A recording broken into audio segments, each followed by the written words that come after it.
आज शिक्षा के इस प्रांगण में हम जिस व्यक्तित्व के बारे में बात करने के लिए इकट्ठे हुए हैं, जिसको श्रद्धांजलि देने के लिए इकट्ठे हुए हैं, वो ऐसा व्यक्तित्व था, अपने सुख को छोड़ करके दूसरों के दुख में दौड़ता था। 25 से 30 साल का साथ हमारा था।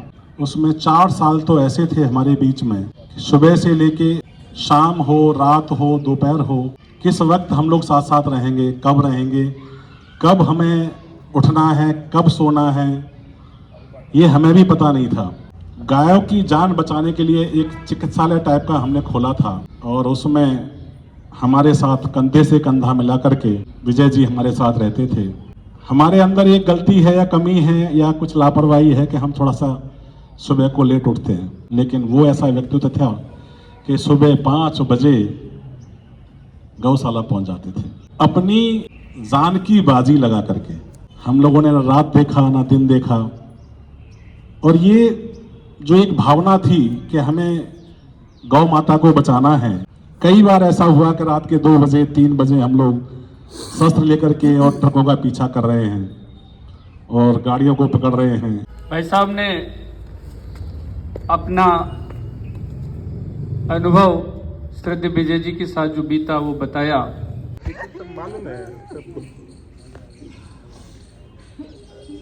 अरुण जी भाई साहब से आग्रह करता हूं, श्रीमान अरुण गौतम जी से।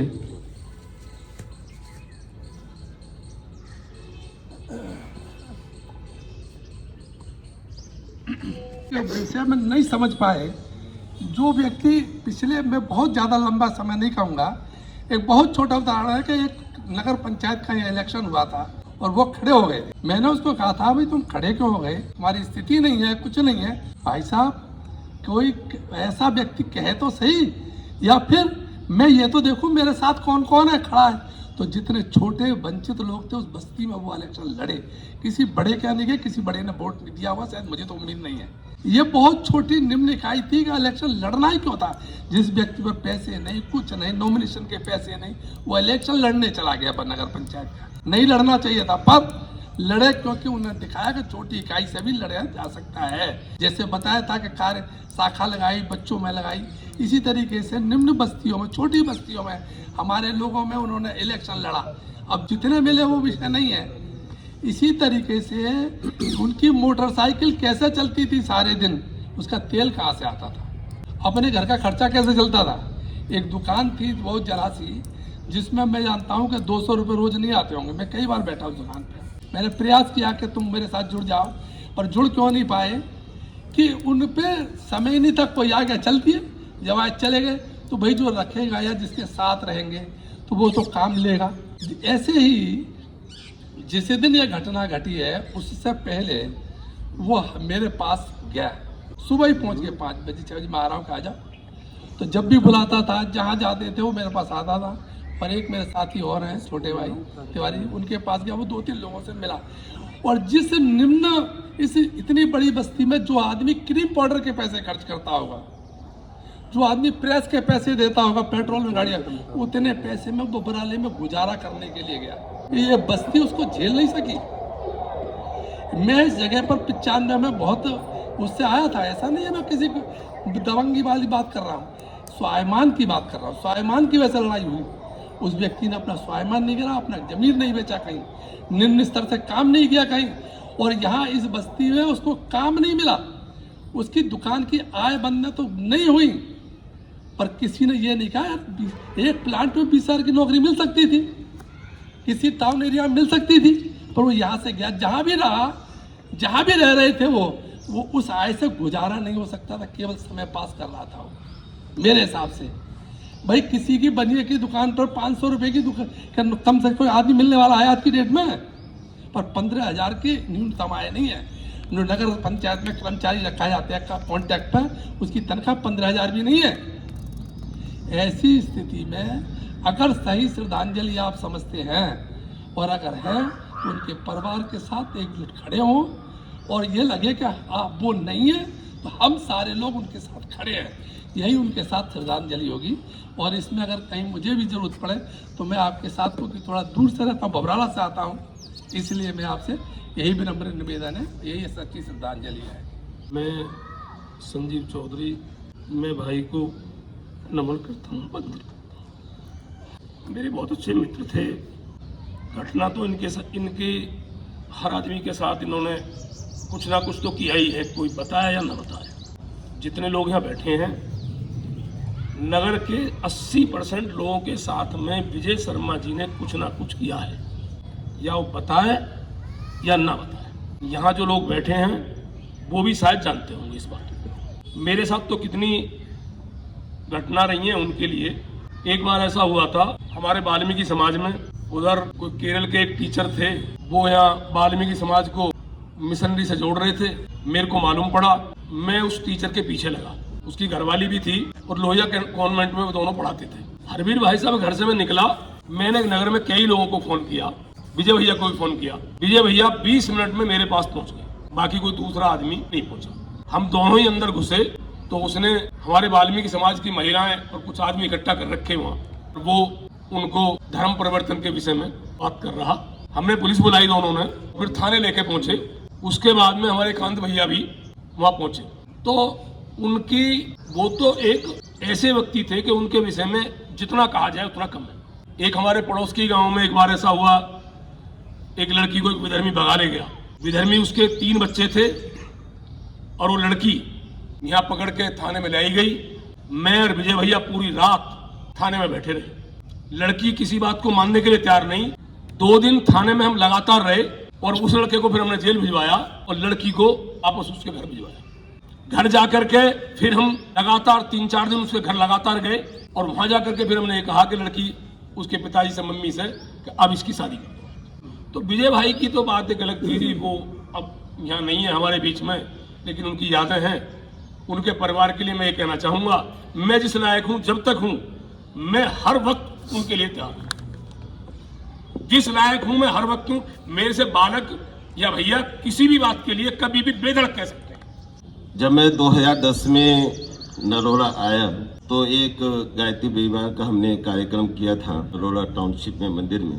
तब उस समय विजय भाई साहब से मेरा परिचय हुआ और तब से लेकर अब उनकी अंतिम यात्रा तक लगातार मेरा उनसे मिलना जुलना, अनेक विषयों पर विचार विमर्श होना और अनेक कार्यक्रमों का हिस्सा बनने का सिलसिला जारी रहा। तो मैं विजय सर जो मेरे साथ टीचर थे, एक और सर थे, हम 3 लोगों ने मन बनाया कि भी एक मशाल जुलूस निकालते हैं। तो विजय भाई साहब को भी मैंने बोला तो बोले कि भी मित्तल जी ठीक है। फिर बाद में थोड़ा सा मेरा जो मोराल है वो डाउन हुआ। देखा कि मुश्किल से 5-6 लोग जब हमने जिक्र किया तो बोले कि भी नहीं हम 5 ही लोग चलते हैं। और फिर देखा कि 5 लोग जब हमने शुरुआत की, यहाँ दीनदयाल चौक तक आते आते मेरे ख्याल से कई हजार लोगों की संख्या उसमें जुड़ गई। इसी तरह से अभी 2-3 साल पहले बांग्लादेश में लगातार हिंदुओं की हत्याएं हो रही थी, को लेकर के मेरे मन में काफी पीड़ा थी। मैं अक्सर विजय भाई साहब से झगड़ता भी रहता था, उनसे कहा सुनी भी करता था कि आप हमेशा संगठन के लिए लगे रहते हो, लेकिन संगठन ने भी आपको किस लेवल तक रिकॉग्नाइज किया है वो शायद मेरी समझ से परे है। वो आपकी सेवाओं को उतना रिकॉग्नाइज नहीं कर पाया है।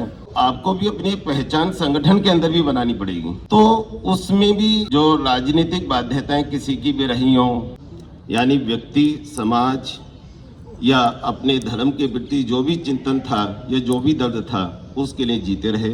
और मैं समझता हूँ कि ऐसा व्यक्तित्व बहुत ही कम समाज में देखने को मिलता है, क्योंकि ऐसे व्यक्ति ज़्यादातर अनसंग हीरो रह जाते हैं। क्योंकि ऐसे लोग, मेरा कई बार उनसे इस बात पर बहस भी होती थी, बातें होती थी कि यदि आप फाइनेंशियली अपने को थोड़ा सा स्ट्रॉन्ग नहीं करेंगे या फाइनेंशियली अपने आप को उतना खड़ा नहीं करेंगे तो आप संगठन के लिए कितना भी मरते रहें तो शायद संगठन भी उतना नहीं समझ पाता है। लेकिन अब भाई साहब की डेथ के बाद जो मैंने मोमेंटम देखा है तो उससे लगा कि हाँ, कि पूरा डीवाई ब्लॉक तो कम से कम मुझे लगता है कि डीवाई ब्लॉक का दूर दूर का एक एक कार्यकर्ता भाई साहब के साथ, परिवार को हम सभी लोग बराबर हर तरह से सपोर्ट देते रहें। और मेरा तो बराबर व्यक्तिगत संकल्प भी है ही कि जब भी परिवार को या जिस भी तरीके से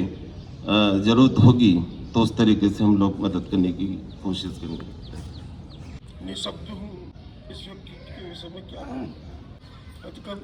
अधिकांश समय मेरे साथ ही बीता जब से दिल्ली से आए।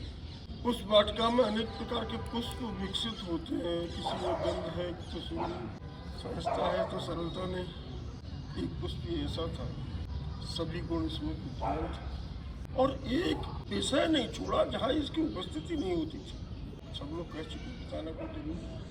वास्तव में इनको आगे बढ़ाने का काम यहाँ नगर में हम और कमल जी रहे जब ये आए दिल्ली से पूरा परिवार, और ये बहुत आगे चले गए, हम बहुत पीछे रहे। उनकी माताजी भी कहती थी ऐसा क्या पढ़ाया तुमने, तुम तो अपने परिवार को देख रहे हो, ये परिवार की कीमत पर काम कर रहा है। हम अपने परिवार को देखने लगी थी। वास्तव में पैसे के बल पर तो काम किया जा सकता है, सारी बल पर काम किया जा सकता है। जिसका परिवार पहले से चांदी की चम्मच लेके पैदा हुआ काम किया जा सकता है समाज में। जिसके पास कुछ न हो इसको कहते हैं कार सामाजिक काम। एक कार इसका लास्ट में बड़ा अजीब काम किया इसने, हर क्षेत्र में काम किया, कोई क्षेत्र नहीं छोड़ा। जितने हमारे प्रकल्प हैं संघ के सब में काम किया घुस के, और एक काम नया और किया इसने जो किसी की नजर में ही नहीं है। किसी की मृत्यु हो जाए तो उसके अंत्यकर्म कराना, पशु पक्षियों की खुद करना, और यहाँ तक ही नहीं कोई कार्यकर्ता की मृत्यु हो जाए तो उसके अंत्यकर्म कराना और मुझे जबरदस्ती भेजना। भैया ये कर्म लोप हो रहा है, कर्म का लोप नहीं होना चाहिए। बताइए कितनी बड़ी अच्छे अच्छे विद्वान मैंने देखे, शंकराचार्य देखे, आचार्य देखे जो मेरा संपर्क रहा है, किसी को चिंता नहीं। बबराले में 2 कार्यकर्ताओं की मृत्यु हुई, आपको जाना आपको करना। अरे भैया जबरदस्ती ये करना, उनके पंडित हैं सब कर लेंगे, नहीं आपको जाना। और वहाँ से फोन आ रहा भाई साहब आप आ जाए, उनकी परवाह उनके कर्म कराएंगे। एक अभी 1 महीने पहले बबराले के खंड कारवाजी सोनू यादव, उनके पिताजी का देहांत हुआ। वो लोगों का फोन आएगा आपके पास, भैया मुझे मत इन बातों में डाल, अब मेरा शरीर इतना काम थोड़ी शुरू करता है। तो वहाँ उनके घरों पर या उनके अंत्यकर्म कराऊँ, टोटल 7-8 घंटे लगते हैं कर्म करने में एक दिन में।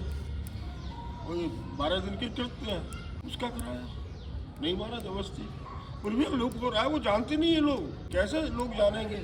मुझे क्या पता कि इसके भी मुझे करने पड़ेंगे, इसलिए मुझे लगा इन कामों में। इतना परिवार क्या सब लोग जानते हैं। जैसा दुर्गेश जी ने कहा, एक्चुअली लोप हो रहा है। मेरी भी एक मित्र आए थे, बोले कि जवान भाई की वो हुई है तो आप 13वां न करके 4था या 6ठा दिन करके शोक सभा करके कर लो, ताकि परिवार को ज़्यादा 13 दिन तक वो न रहे। तो मैंने कहा मैं भाई साहब से पूछता हूँ। मैं भाई साहब के पास गया, मैंने कहा भाई साहब ऐसे ऐसे बात है, वो ये कह रहे हैं, क्योंकि सबके पास कार्य है, किसी के पास समय है नहीं है, सब तरह की दुनिया है। भाई साहब ने केवल एक बात बोली कि ब्रह्म प्रकाश जी, अगर आप चाहते हो कि तुम्हारा भाई प्रेत बनकर घूमे और आप पर पितृदोष लगे, आप 6ठा कर लो, 4था कर लो, कोई बात नहीं। बस 2 शब्दों में जवाब दिया उन्होंने। तो मैंने कहा नहीं भाई साहब, पूरे कर्म जो करने हैं शरीर के आत्मा से रिलेटेड, वो सारे कर्म कीजिए ताकि मेरे भाई को कोई कष्ट ना हो। और वो कम खर्च के अंदर उनके विचार हैं, कम खर्च उच्च विचारों के इनके साथी हैं। उनके पास कितना भी कम हुआ फिर भी दूसरे को देने के लिए, दूसरे का साथ देने के लिए, दूसरे के द्वारा मदद कराने के लिए वो हमेशा ही सबसे आगे रहे। परिवार के बारे में भी खूब सोचते थे, सभी के लिए, औरों के लिए क्या क्या करने का उनका एक ऐसा भाव रहता था कि उनका मन व्यथित होता था दूसरे के दुख को देखकर। चाहे पक्षी हो, जानवर हो, कुछ भी हो, सभी के प्रति उनका एक ऐसा भाव रहता था। यहाँ कुछ हमारे ये पेड़ हैं, ये बहुत लंबे हो गए थे, थोड़े हमने कटवा दिए थे। जब ये कटवा दिए तो वो मेरे से लड़ पड़े कि इसके ऊपर जो पक्षी रहते थे वो कहाँ जाएंगे, कहाँ रहेंगे, ये क्यों कटवा दिए। मतलब इस तरह का भाव उनका ऐसा रहता था कि जिसके बारे में मतलब उनका जो दिल था वो एक अलग तरह का ही था। ऐसे व्यक्ति के लिए हम लोगों की बस यही एक वो है कि इस परिवार को आगे उन्नत करने के लिए जो हम लोग एक कोशिश करें, वो हमारी एक ड्यूटी बनती है कि हम लोग सब आगे आएँ। श्रीमान विजय प्रकाश जी ने एक वास्तव में जो हम सबको विचारनी है और हम सबको सोचनी चाहिए और करनी भी चाहिए, अपील की। रात के 12-12 बजे तक हम संग संग रहते थे। एक बार हम धनीराम जी प्रांत प्रचारी थे तो उधर से आ रहे थे, हम रात के 11 बज गए थे तो हम रास्ते में रुक गए। देखा कि एक गांव वाले ने बताया कि कुएं में गाय गिर गई, और कुएं में गाय गिर गई तो सुबह को जब देखा तो उसमें सांप भी था। तो मैं कह रहा भाई साहब इससे मत घुसो, लेकिन वो नहीं माने और रस्सी मंगाई और वास्तव में सुबह को गाय को निकाला बाहर। मतलब वो एक परिवार, अपने प्रत्येक नगर के परिवार को अपना परिवार समझते थे। और जैसे कहते हैं हारे का सहारा खाटू श्याम हमारा। वास्तव में छोटे वर्ग के जो लोग थे जब वो हार जाते थे उनकी शरण में आते थे और उनको वो भगवान समझकर उनके साथ काम कंधे से कंधा मिलाकर उनकी रक्षा करते थे। अवसर पर इस परमपिता परमेश्वर से मैं कामना करता हूं कि वास्तव में उनके परिवार को एक बहुत बड़ी शक्ति प्रदान करें। जो अधूरे काम रह गए उनको पूरा करने में परमपिता परमेश्वर से मैं निवेदन करता हूं कि वो मदद करें। और सर्व समाज से भी निवेदन करता हूं कि वास्तव में ऐसे परिवार को जो आज परमार्थ के कारण और अपने शरीर को त्याग दिया, बट लेकिन अपने लिए उन्होंने कुछ भी नहीं किया, एक पैसा भी नहीं जोड़ा। मैं रात दिन उनके संग रहता था। और उस दिन शनिवार को जब हम सरस्वती विद्या मंदिर में जब मेरे यहाँ गए थे तो एक बच्चा बीमार पड़ा था, उसको डायरिया बन गया था। अतिथि रूम था, उसमें वो गए, उसमें प्रेमिस में क्या है, भाई साहब एक बच्चे को कम से कम 5 मिनट उनके कंधा दबाया, पैर दबाए। शनिवार को इतना प्यार करते थे बच्चों से। वास्तव में ऐसे अपने बीच में आज नहीं है।